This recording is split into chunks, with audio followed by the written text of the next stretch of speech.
Are you gonna be feeling better soon, Bella? Yeah.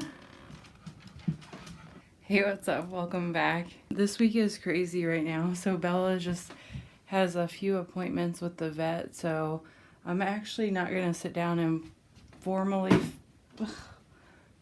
film a video this week. Let me show you the disaster that is my office right now so you can understand this chaos. Okay, that is all the trims that I've acquired, and that's actually not all of them, but here's more. Here's more. That's stuff I just photographed. This on the rack needs to still be photographed. All these shoes I'm in the middle of processing. And yeah. So yeah, I have a busy day. I'm in the process of like trying to sort through all of the crafting supplies I have, and this is just my trim, and this isn't even all of it. I still have more out in the living room and the kitchen, and I'm feeling overwhelmed and anxious because I have too much stuff around.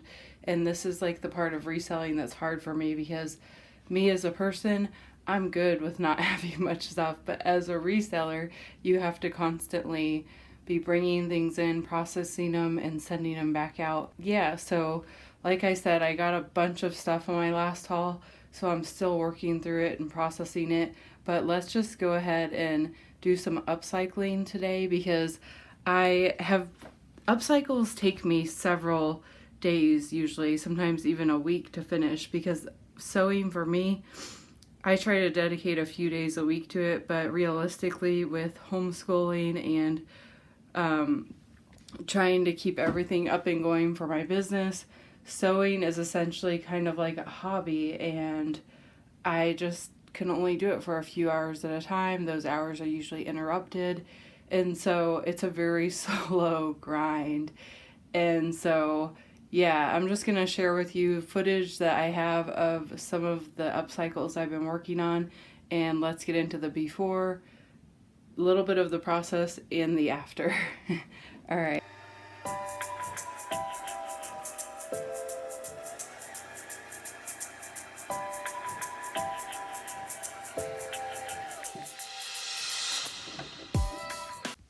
Okay, I'm going to use this top that I already cut up. I like the print on that.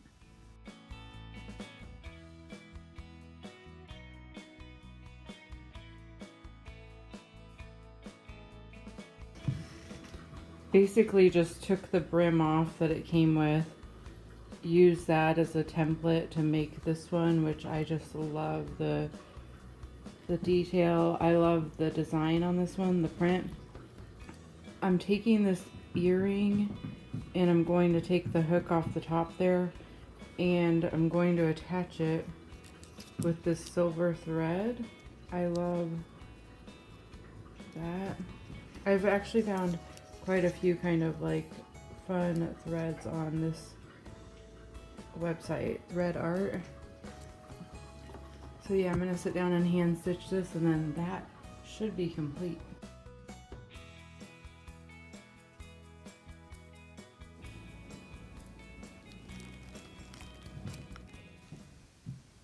And that completes it.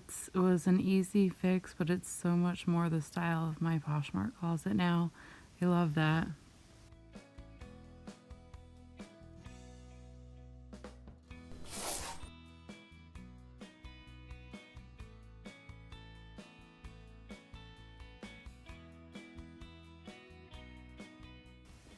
Okay, I have another pretty plain hat. This one just has a plain black band, and I want to add a leather bow to the front, so I'm trying to learn how to do that. I'm trying to sketch out like what the bow shape I want it to be.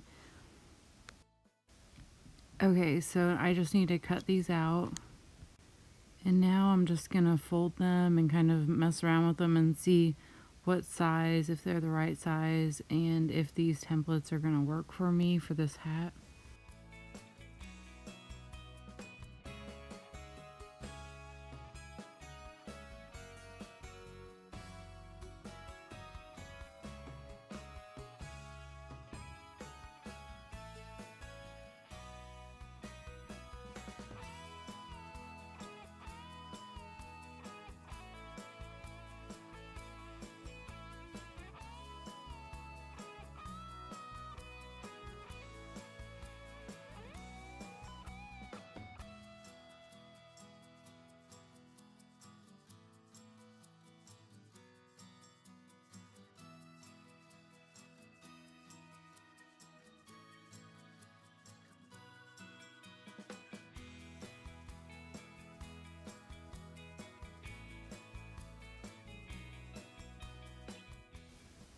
Okay, so I like this shape, so now I'm going to go ahead and get out my leather glue, and this is what I'm going to use to make sure it doesn't come undone, and then I'm going to use this scratch awl to trace out my design, and then I'm going to cut with scissors and X-Acto knife. And I'm using this really nice black lambskin leather. It's so soft, and I wanted to use all of it up, so I'm using my scraps for this. There I'm tracing it out so I don't damage the leather, and then I'm going to start cutting. I realized it was too hard with the X-Acto knife. I wasn't getting precise enough cuts, so I went ahead and went with my fabric scissors on this one.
So I just finished cutting the shapes out, and then I glue them one by one, and I use these little pink clamps that I got from Dollar Tree to help keep them positioned in place while they dry, adding a little bit of pressure. Maybe I could have used rubber bands too, but with leather it's a little tricky because I don't want it to leave marks on the leather.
So once I have the bow completed, I will let that dry next to the hat, and then once that's completely dry, I will go ahead and attach it to the hat the following day, and I'll show you what it looks like when it's finished now.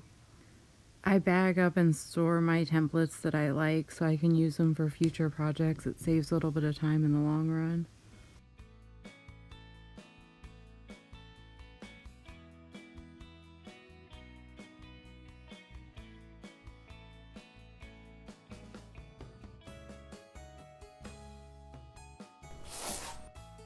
Horrible. Forget that joke. Okay, next up we've got these rope, basically like these twist ropes that I want to turn into a belt. That was my failed attempt. I don't like how the stitches looked. So here I am taking it out with my seam ripper. Anybody that's new to sewing, you'll get real familiar with a seam ripper. It's basically what I use for every mistake. Okay, so I'm attempting to make a very like minimalist tie style belt. I like the rope colors light gold and regular gold, and I want to cut out a leather tassel for one of them, and for the other one I want to redo this sort of leather type with like the ruffled leather trim, but just a very basic like leather panel on that one. So I'm going to cut out 2 more strips of that leather, and then I'm going to cut out the tassels, and then I will just glue it together again with my leather glue, and then I'll show you what these belts look like.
And thank you guys so much for watching. I will catch you next week. Peace.